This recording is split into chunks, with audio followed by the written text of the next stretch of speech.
ย้ายประเทศต้องทำงานที่ไม่ถนัดโอกาสมีให้เลือกน้อยค่ะงานที่ไม่ถนัดแต่เราสามารถพัฒนาตัวเองบริหารธุรกิจขนาดเล็กด้วยตัวเองนะคะก็เรียนรู้แล้วก็พัฒนาตัวเองมาตลอดแล้วก็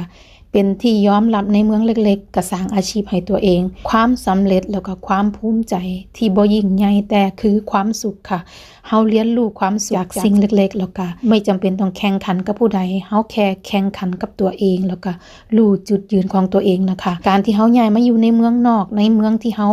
บ่คุ้นเคยเฮาสามารถเลือกทำอาชีพที่มีนะคะแล้วก็มาพัฒนาตัวเองถ้าเฮาบ่ชอบในสิ่งที่เฮาเป็นในปัจจุบันเฮาก็แค่พยายามเลือกเส้นทางที่ดีกว่าเท่านั้นเองนะคะด้วยความที่เฮาบ่ถนัดนี่นะคะมันเฮ็ดให้เปี่ยวเรียนรู้แล้วก็พัฒนาตัวเองขึ้นมาในระดับหนึ่งแล้วท้ายแล้วเฮาก็ภูมิใจนะคะที่เฮาเฮ็ดอิหยัง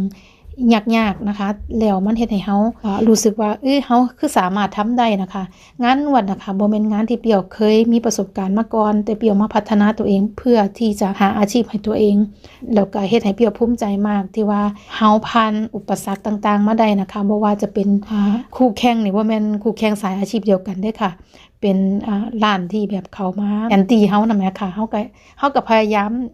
พัฒนาตัวเองหลายอย่างนำแหมค่ะหลายสิ่งหลายอย่างเลยที่เปี่ยวเรียนรู้ในเมืองนอกนะคะเพียงแค่เฮา